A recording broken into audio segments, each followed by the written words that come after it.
है। पूरा परिवार 2 बैलगाड़ियों में बैठ जाता है और बैलगाड़ियां गांव के कच्चे रास्तों से होती हुई गांव की तरफ बढ़ने लगती हैं। अरे भाई, वो रहा हमारा गांव का घर।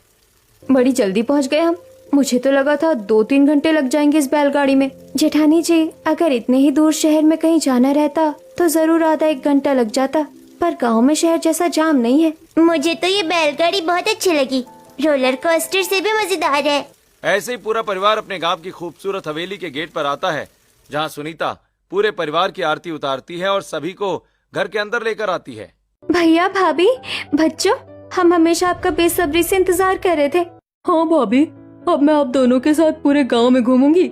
उसके बाद तो मैं बहू बन जाऊंगी। ये सब कहाँ ही कर पाऊंगी। हाँ बुआ, मैं भी घूमूंगी। हाँ बच्चों, तुम सब पूरे गांव में घूमना फिरना।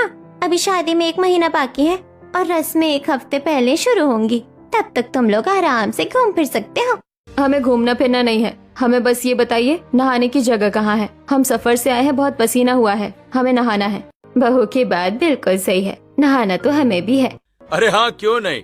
चलिए, नहाने की तो हमारे गांव में बहुत अच्छी व्यवस्था है। पूरा परिवार घर से निकलता है और गांव की एक नदी के पास आता है, जहां गांव की औरतें एक तरफ और मर्द बच्चे एक तरफ नहा रहे होते हैं। आप लोग आराम से ठंडे नदी के पानी में नहा लीजिए। अरे कितना समय हो गया था नहाए ऐसे। आए, मैं तो चला भैया डुबकी लगाने।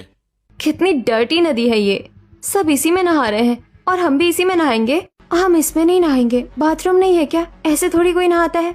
अरे नदी गंदी नहीं है, देखिए पानी कितना साफ और ठंडा है। सब साथ नहाएंगे, बहुत मजा आएगा। इतना कहकर नीरज, नीलम और शिवम शिवानी को खींचकर पानी में लेकर आते हैं। वहीं पूरा परिवार गांव के लोगों के साथ नहाने लगता है। याहू, कितना मजा आ रहा है। ये तो बहुत मजेदार है। ये तो स्विमिंग पूल से भी अच्छा है। मैं तो इसी में नहाऊंगी। हाँ, पानी तो बहुत ठंडा है और साफ भी है, पर ऐसा कैसे हो सकता है? इसमें तो बहुत सारे लोग नहा रहे हैं। ये गांव की नदी हमेशा बहती रहती है, इसलिए गंदगी नहीं रुकती इसमें। अच्छा चलो, नहाने के लिए तो अच्छी जगह मिल गई। दोनों देवरानी जेठानी एक दूसरे के ऊपर पानी उछालते हुए मजे से नहाती हैं और घर आकर कपड़े बदलकर अपने कमरे में बैठी होती हैं। ओह माय गॉड, कितनी गर्मी लग रही है। ऊपर से गांव में बिजली भी नहीं है और ये मिनी फैन भी किसी काम का नहीं है। ऐसे बिना एसी के तो हम 1 मिनट भी नहीं रह सकते, ऊपर से इतनी गर्मी। अब क्या करें? तभी आरवी कमरे में आती है। भाभी, आप दोनों यहाँ क्यों बैठी हैं? गांव की सभी औरतें मेरी शादी में गीत गा रही हैं। चलिए वहाँ बैठेंगे। मुझे उन गांव की गवारों के बीच नहीं बैठना है। पता नहीं क्या गाती है, कुछ समझ ही नहीं आता। और ये बिजली कब तक आएगी? हमें बहुत गर्मी लग रही है। बिजली आते ही एसी वाले को बुलाकर हमारे कमरे में एसी लगवा देना। ओफो, अमीर शहरी देवरानी जेठानी।